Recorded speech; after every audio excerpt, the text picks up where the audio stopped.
Crude oil கிட்டத்தட்ட ஒரு 3 நாள்ல 18% இறங்கி இருந்தது. மெட்டல்ஸ்லாம் கிட்டத்தட்ட 8%, 10% இறங்கி இருந்தது. மறுநாள் கலால் வரி ₹2 ஏத்திட்டாங்க. விலை குறைஞ்சதனுடைய லாபம் பொதுமக்களுக்கும் போய் சேரல, இந்த ஆயில் மார்க்கெட்டிங் கம்பெனிஸும் போய் சேரல, அது அரசாங்கத்துக்கு போய் சேர்ந்துருச்சு.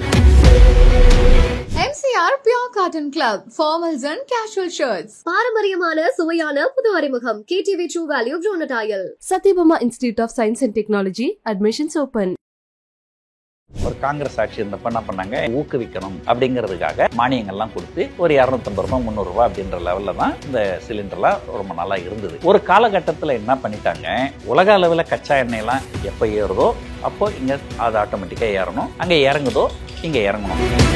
அடுத்த தடவை இந்த பிஜேபி ஆட்சி வரும்போது க்ரூட் ஆயில் விலை ஏற ஆரம்பிச்சது. க்ரூட் ஆயில் விலை ஏற ஏற இங்க பெட்ரோல் விலை ஏறி போச்சு. இங்க விலை ஏறி ஏறி ஏறி கிட்டத்தட்ட ஒரு லிட்டரு ₹100 அப்படின்ற அளவுக்கு வந்து நின்னாச்சு. க்ரூட் ஆயில் விலை இறங்க ஆரம்பிச்சது. ஆனா ஏறும்போது இங்க விலை ஏற்றி விட்டவங்க இறங்கும் போது இங்க விலை இறக்கவே இல்லை. நியாயமா பார்த்தா கச்சா எண்ணெய் விலை இறங்கும் போது கேஸ் சிலிண்டரோட விலை இறங்கணும். ஆனா இப்ப திடீர்னு வந்து ஒரு ₹50 ஏத்துறாங்க. இது கேட்டாக்கா ஆயில் மார்க்கெட்டிங் கம்பெனிஸ் இந்த நஷ்டத்துல போகுது. சரி, இப்ப ஆயில் மார்க்கெட்டிங் கம்பெனி நஷ்டத்துல போகுது, எதுக்கு கலால் வரியை 10 தடவை ஏத்தனீங்க? ஒரு அரசாங்கமே என்ன நினைக்கிறாங்கன்னா, ₹100 தான் கொடுத்து பழக்கமாயிடுச்சு ஜனங்களுக்கு, இப்ப எதுக்கு அதை இறக்கணும்? அந்த பெனிஃபிட்டை மொத்தம் நாம எடுத்துன்னு போயிடுவோம். இப்ப இருக்கிற மத்திய அரசாங்கம் ஒரு வியாபாரி யோசனை பண்ற மாதிரி ஒரு அரசாங்கம் யோசிக்குது. அதுதான் நமக்கு ரொம்ப கஷ்டமா இருக்கு. நம்மோட PR சுந்தர் சார் இருக்கார், அவர்கிட்ட நிறைய விஷயங்களை பேசலாம். வணக்கம் சார். வணக்கம் சார், இந்த சமையல் எரிவாயு சிலிண்டர் விலை இது குறித்து பேசும்போது தமிழ்நாட்டில் முதலமைச்சர் உட்பட நிறைய பேர் நிறைய கருத்துக்களை சொல்றாங்க. இது வெந்த புண்ணில் வேலை பாய்ச்சுற மாதிரி இருக்கு அப்படின்னு. ஏற்கனவே தங்கத்தினுடைய விலையில எப்படி ஒரு ஃப்ளக்சுவேஷன் வருது அப்படின்றத பற்றியெல்லாம் நம்ம பேசியிருந்தோம் சார். இப்போ இந்த சிலிண்டர் விலை கம்மியாகும் அப்படின்னு ஒரு எதிர்பார்ப்பு எல்லார்கிட்ட இருக்கும்போது அதிகமாகிறது அப்படின்றது பார்க்கணும். இப்போ இந்த விலை எப்படியெல்லாம் மாறுது சார்? அவங்க பொதுவாக வந்து ஒரு முன்னாடி வந்து நிறைய சப்சிடி கொடுத்துட்டு பெட்ரோல்லாம் ₹40, ₹50 இருந்தது.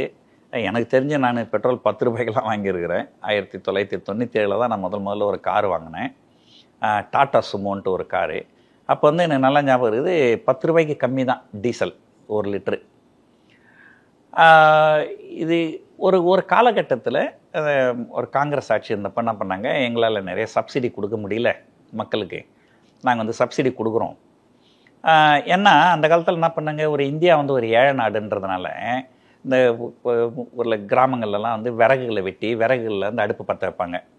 அதனால் வந்து புகை வந்து அதிகமாக வரும், அது சூழ்நிலைக்கு நல்லதில்லை.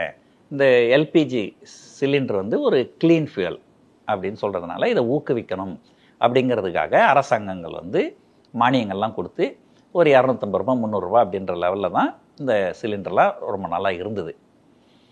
ஒரு காலகட்டத்தில் என்ன பண்ணிட்டாங்க, இல்லை இது நம்மளால் சமாளிக்க முடியாது, அதனால் வந்து உலக அளவில் கச்சா எண்ணெயெல்லாம் எப்போ ஏறுதோ அப்போ இங்கே அது ஆட்டோமேட்டிக்காக ஏறணும், அங்கே இறங்குதோ இங்கே இறங்கணும்.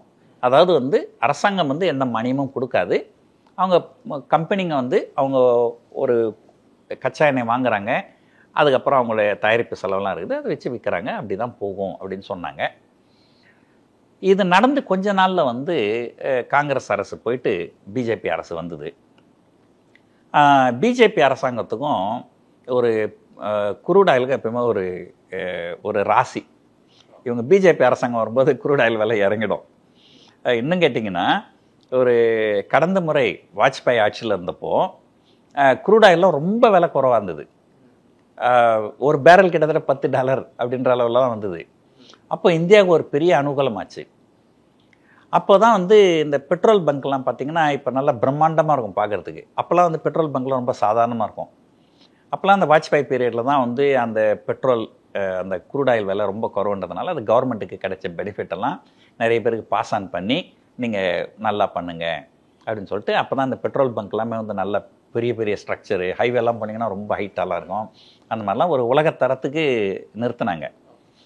அது வந்து வாஜ்பாய் வந்து உண்மையிலேயே வந்து ஒரு சிறந்த தலைவர், அதில் எந்த சந்தேகமும் கிடையாது. ஒரு மற்ற எதிர்கட்சியினரே வந்து அவரை இப்போ பிஜேபி ஆகாதவங்க கூட என்ன சொல்லுவாங்க அவரை பற்றி, இவர் சரியான தலைவர் ஆனால் தவறான கட்சியில் இருக்கிறார் அப்படி தான் சொல்லுவாங்க. ஸோ வாஜ்பாய் பீரியடில் அவ்வளோ அருமையாக பண்ணாங்க. இப்போது அடுத்த தடவை இந்த பிஜேபி ஆட்சி வரும்போது ஏதோ ஒரு காரணத்தினால க்ரூட் ஆயில் விலை ஏற ஆரம்பிச்சது. அப்போ க்ரூட் ஆயில் விலை ஏற ஏற இங்கே பெட்ரோல் விலை ஏறி போச்சு. அதை மக்கள் ஏற்றுக்கினாங்க. சரி, அரசாங்கம் என்ன பண்ணும், அங்கே வந்து க்ரூட் ஆயில் விலை ஏறுது, அப்போ க்ரூட் ஆயில் விலை ஏறும்போது இங்கே விலை ஏறி தானே ஆகணும், வேறு வழி இல்லையே அப்படின்னு பொதுமக்கள் அதை ஏற்றுக்கினாங்க. தொடர்ந்து அங்கே விலை ஏற ஏற ஏற இங்கே விலை ஏறி ஏறி ஏறி கிட்டத்தட்ட 1 லிட்டரு 100 ரூபா அப்படின்ற அளவுக்கு வந்து நின்னாச்சு. சரி, இதுக்கு அடுத்தது என்னாச்சுனாக்கா, ஒரு என்னோடய வாழ்க்கையில் நடந்த சில சுவாரஸ்யமான விஷயங்களை சொல்கிறேன் பாருங்கள். அந்த ஏறி ஏறி கிட்டத்தட்ட $100 லிட்டரே நடந்துன்னு இருந்தது. அப்போது நான் ஏதோ ஒரு அனாலிசிஸ் பண்ணேன். என்னுடைய அனாலிசிஸ் படி அடுத்த சில மாதங்களுக்கு அல்லது அடுத்த சில வருடங்களுக்கு க்ரூட் ஆயில் விலை இறங்கும் அப்படின்னு எனக்கு தோணுச்சு. சரி, அப்போது க்ரூட் ஆயில் விலை இறங்கும் அப்படின்னா அப்போது இங்கே பெட்ரோல் விலை இறங்கும். அப்போ பெட்ரோல் விலை இறங்குச்சுன்னா விலை குறவாக இருக்குதுன்ட்டு நிறைய பேர் நிறைய பெட்ரோல் வாங்குவாங்க.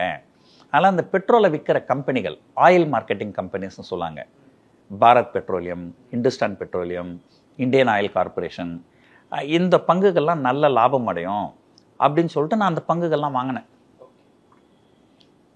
ஸோ நம்முடைய கணிப்பு கரெக்டாக இருந்ததுன்னா இந்த பங்குகளோட விலையெல்லாம் ஏறும், நல்ல லாபம் பண்ணலாம் அப்படின்னு சொல்லிட்டு நான் வாங்கினேன் இந்த ஷேர்ஸ்லாம்.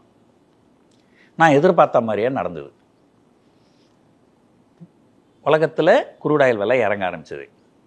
ஆனால் ஏறும்போது இங்கே விலையை ஏற்றி விட்டவங்க இறங்கும்போது இங்கே விலை இறக்கவே இல்லை. அங்கே எவ்வளோ இறங்குதோ ஒரு தடவை அங்கே விலை இறங்கும் போதும் இந்திய அரசாங்கம் என்ன பண்ணிட்டாங்க, அந்த இம்போர்ட் டியூட்டின்னு சொல்லுவாங்க, கலால் வரி, அதை ஏற்றி விட்டாங்க இல்லைங்களா. ஸோ இதை ஏற்றி ஒரு தடவை இறங்கும் போதும் இவங்க இதை ஏற்றி ஏற்றி எனக்கு தெரிஞ்சு ஒரு கிட்டத்தட்ட 10 தடவை அந்த மாதிரி ஏற்றிருப்பாங்க. ஒரு தடவை 2 ரூபா 2 ரூபா 2 ரூபான்னு ஏற்றி ஒரு 10 தடவை வந்து ஒரு 20 ரூபாய் ஏற்றி விட்டாங்க. ஸோ அதனால் என்ன ஆகும், இந்த விலை குறைஞ்சதனுடைய லாபம் பொதுமக்களுக்கும் போய் சேரல, இந்த ஆயில் மார்க்கெட்டிங் கம்பெனிஸும் போய் சேரல, அது அரசாங்கத்துக்கு போய் சேர்ந்துருச்சு. ஸோ இது வந்து கண்டிப்பாக பார்த்திங்கன்னா என்னால் ஒரு ஏற்றுக்கொள்ள முடியாத ஒரு விஷயந்தான். சமீபத்தில் என்ன நடந்தது, இந்த ட்ரம்ப் வந்து அவர் இஷ்டத்துக்கும் எதோ பேசினார்.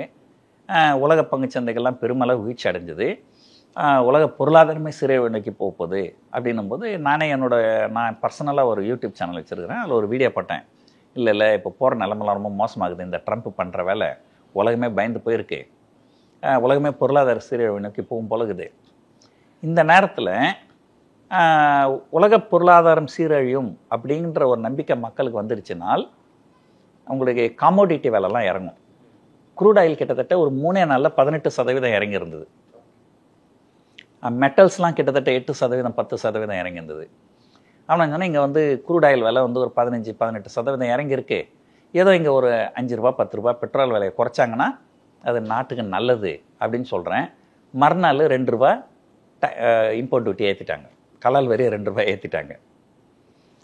ஸோ ஒரு அரசாங்கமே என்ன நினைக்கிறாங்கன்னா, அவங்களோட நினைப்பு எப்படி இருக்குன்னா, உலக சந்தையில் வந்து கச்சா எண்ணெய் ஏற ஏற நீங்கள் ஏற்றிடுவோம், அதை மக்கள் புரிஞ்சுப்பாங்க. இந்த ஏற்றி இப்போ ஒரு 100 ரூபாய்க்கு வந்துடுச்சு. அந்த இப்போ என்னன்னா 100 ரூபாய் தான் கொடுத்து பழக்கமாயிடுச்சு ஜனங்களுக்கு. இப்போ எதுக்கு அதை இறக்கணும், மக்கள் தான் பழக்கப்பட்டுட்டாங்கல்ல, அதனால் எதுக்கு போய் இறக்கிறது, அந்த பெனிஃபிட்டை மொத்தம் நாம் எடுத்துன்னு போயிடுவோம். ஒரு ஜனநாயக நாட்டில் ஒரு மக்கள்கிட்ட பணம் அதிகமாக இருக்கணும், அதுதான் வந்து ஒரு பொருளாதாரத்தை இன்னும் மேலும் மேலும் வளர்ச்சி அடைய செய்யும். ஆனால் இது அரசாங்கத்துக்கிட்ட பணம் நிறைய இருக்கணும்னு சொல்லிட்டு அவங்க அரசாங்கத்துக்கு எடுத்துன்னு போயிடுறாங்க. இது வந்து ஒரு மிகப்பெரிய ஒரு தவறான கொள்கை.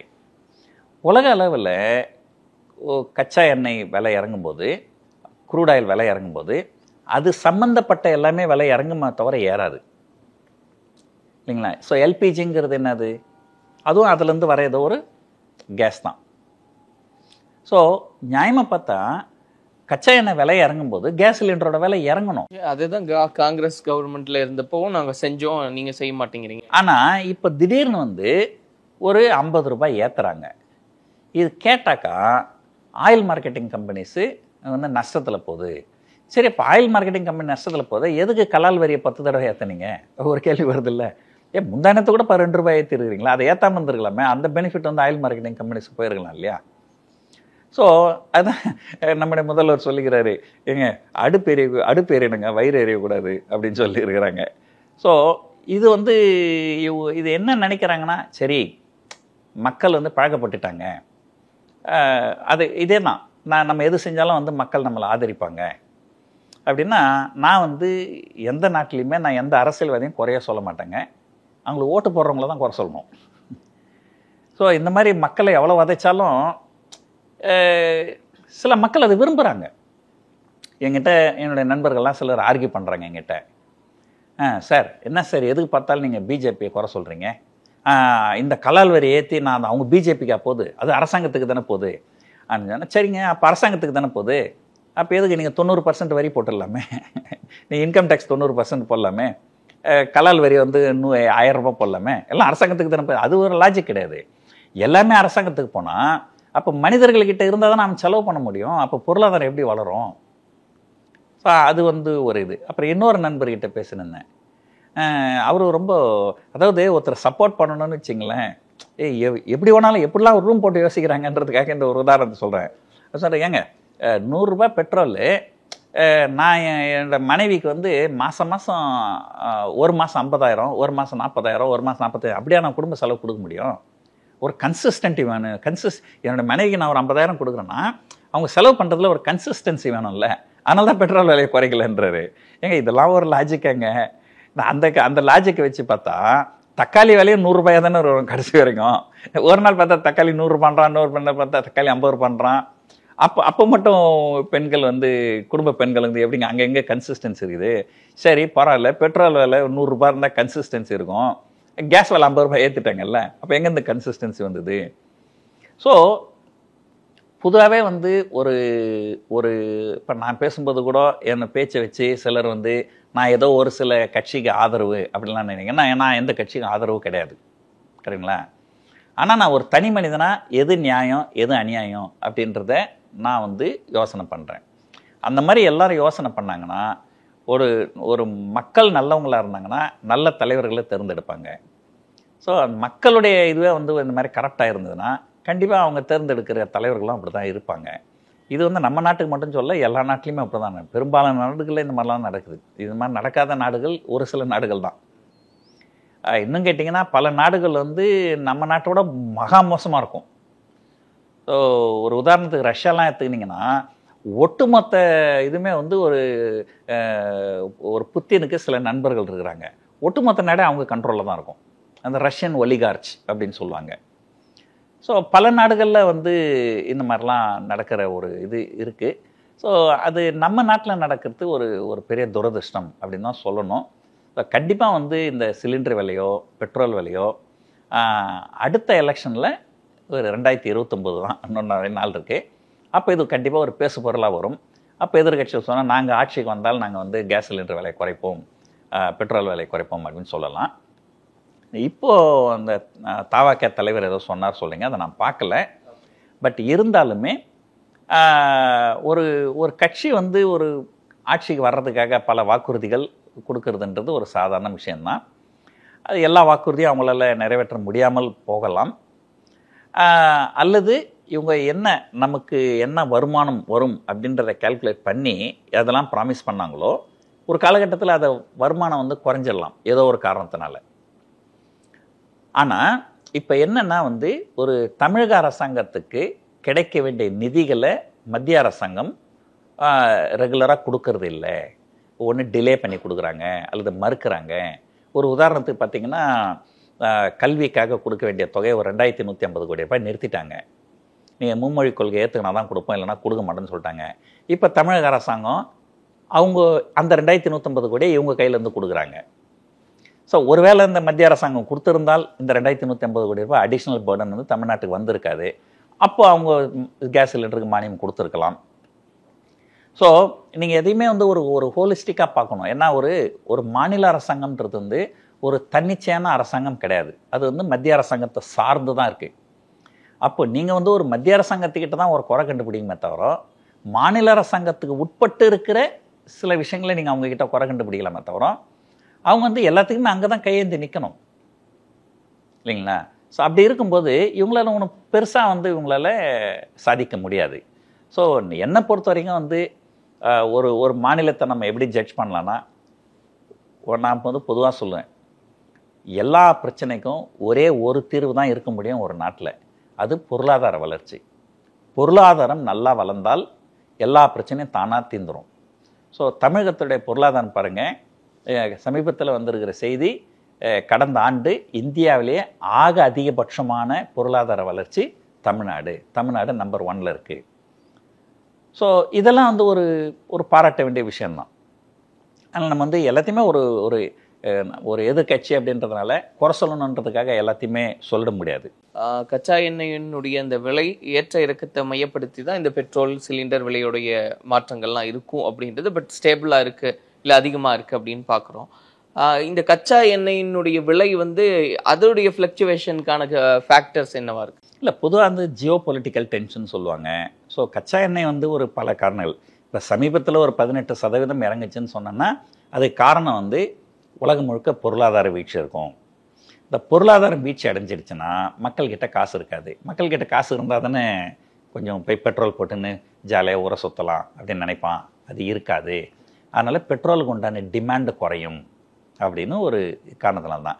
இப்போ பார்த்திங்கன்னா நேற்று இரவு வந்து ட்ரம்ப் வந்து அதிரடியாக இந்த டேரிஃப்லாம் ஒரு 90 நாளைக்கு நிறுத்தி வைக்கிறேன்ட்டாரு. உடனே அமெரிக்க பங்குச்சந்தைலாம் பெரிய லெவலில் ஏறிடுச்சு. க்ரூட் ஆயில் விலை ஏறிடுச்சு. ஏன்னா இப்போது பொருளாதாரம் நல்லாயிருக்கும் அப்படிங்கிற ஒரு நம்பிக்கை வரவே. ஸோ பொருளாதாரம் நல்லா இருந்தால் டிமாண்டு நிறைய இருக்கும்ன்ட்டு விலை ஏறும். பொருளாதாரம் சீரழிவை நோக்கி போச்சுன்னா டிமாண்ட் இருக்காதுன்னு சொல்லிட்டு குறையும். அது ஒரு காரணம் தான். அதுக்கப்புறம் பார்த்தீங்கன்னா ஒட்டுமொத்த உலக அரசியலே வந்து க்ரூட் ஆயில் வச்சு தான் இருக்குது. அதான் கேட்குறேன் சார். இப்போ அந்த ஃபேக்டர்ஸ் அப்படின்றது எதெல்லாம் மேஜர் ரோல் ப்ளே பண்ணும்? மேஜர் ரோல் வந்து பெரும்பாலும் பார்த்தீங்கன்னா நாங்கள் அந்த கல்ஃப் கண்ட்ரிஸில் இருக்கிற ஜியோ பொலிட்டிக்கல் டென்ஷன்ஸு, அப்புறம் கல்ஃப் கண்ட்ரிஸ் வந்து அவங்க ரொம்ப விலை இறங்கினா என்ன பண்ணாங்க, நாங்கள் ப்ரொடக்ஷனை கட் பண்ணுறோன்னு அனௌன்ஸ் பண்ணுவாங்க. ஸோ அது மாதிரி நிறைய காரணங்கள் இருக்குது. ஸோ ஆனால் வந்து ஒரு எது எப்படி இருந்தாலுமே அதாவது நம்மளை பொறுத்த வரைக்கும் ஒரு எக்ஸ்டர்னலாக பிரச்சனை வரும், இன்டர்னலாக பிரச்சனை வரும்.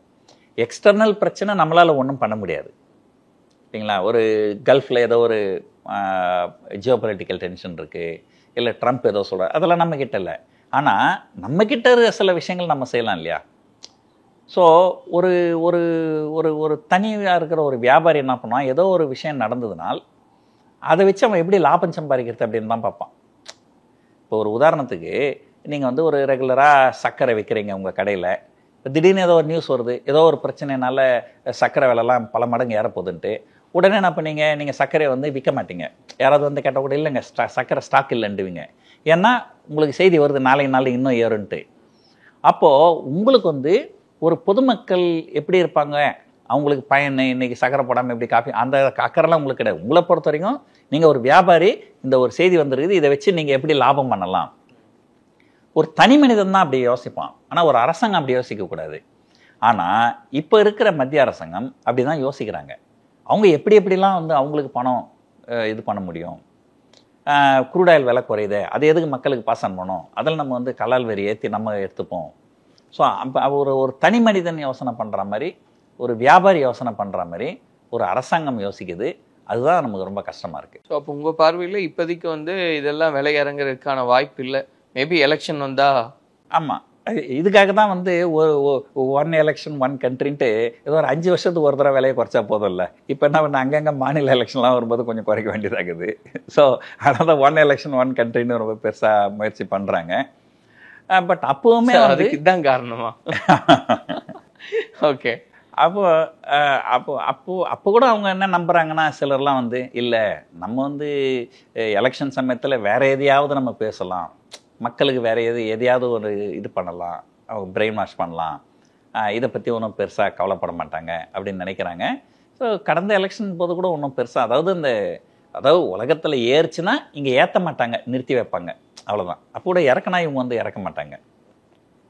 ஸோ இது வந்து ஆயிலுங்கிறது வந்து உலக பாலிட்டிக்ஸும் சரி, இந்தியன் பாலிட்டிக்ஸும் சரி, ஆயிலை சுற்றி தான் நிறைய வருது. ஸோ பார்ப்போம் சார் எப்படி கம்மி பண்ணுவாங்களா, ஏன்னா எல்லாரோடைய எதிர்பார்ப்பும் அப்படி தான் இருக்குது. பார்ப்போம்.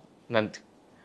MCR Pure Cotton Club, formals and casual shirts. பாரம்பரியமான சுவையான புது அறிமுகம் KTV True Value Bronatile. Satyabama Institute of Science and Technology. Admissions open.